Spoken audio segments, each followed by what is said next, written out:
All right, this next segment, we're going to have a couple of my guys, Mike and Mike, demonstrate a little bit of the Jeet Tekking on using the baseball shin guard. And usually what we do is we'll take the baseball shin guard, but we'll put another padded shin guard under it so that you get extra protection.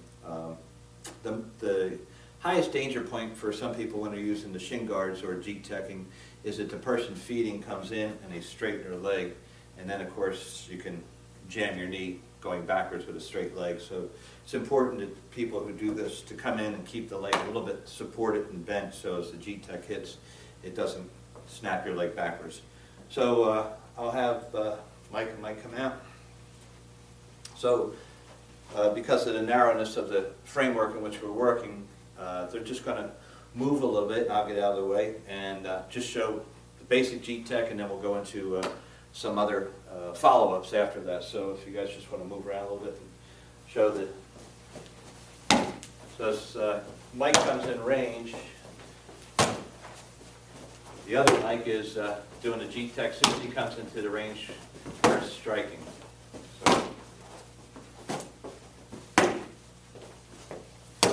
okay, so that's the basic idea of the Jeet Tek. Okay, so you can do it more snappy, or you can do it where you're thrusting more. But if you want to stop somebody who's pretty big coming forward, you're going to have to put some heavy thrust on it. You can't just snap it like a snap kick. Otherwise, it becomes more of a harassment or a bothering kick. If you just snap it lightly, it's going to just harass the guy, but it's not going to stop him in his tracks. So the next thing we're going to do is show a couple follow-ups. You can do so let's say you do a Jeet Tek to a high now Tek, and then just go into any trapping mode. So.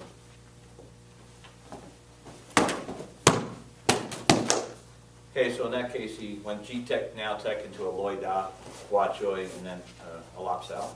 So you could try that again slow. So 1, 2. Okay. And then also that kick could obviously go to the body.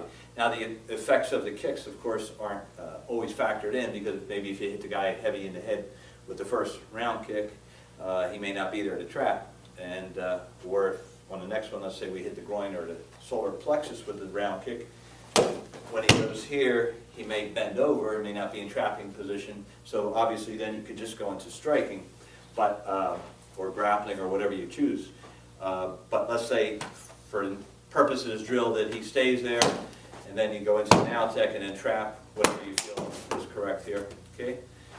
And of course that could be, instead of trapping, you could just go into ABC and follow the kick also. So you can Jeet Tek, now Tek, punch, and then go into any kick that you want to follow up with, whether it's side kick, round kick, heel kick, Jun So Tek, spinning kicks, whatever is appropriate. Okay, you could also follow the Jeet Tek, with Jeet Tek to the groin, which would be a Jeet Tek straight kick to the groin.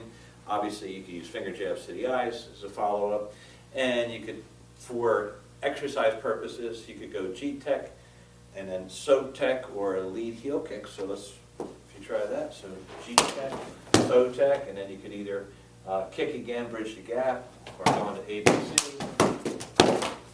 And you can follow your traps with, you could go with, if you want to go with headbutts and elbows and knees and a throw to the ground, you could do that.